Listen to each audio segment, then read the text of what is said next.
Sana.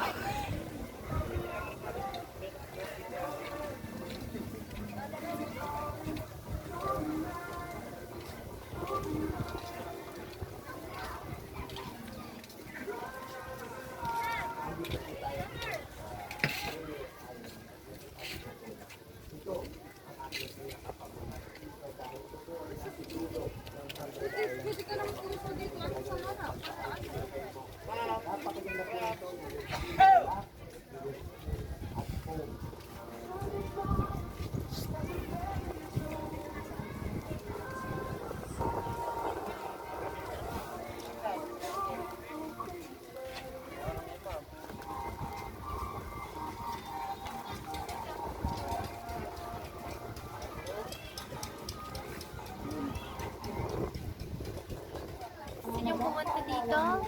Kaya kayo. Tama kayo sa akin. Dito, sa Huwag po natin kakalimutan mag-social distancing, ang pagkakain na naman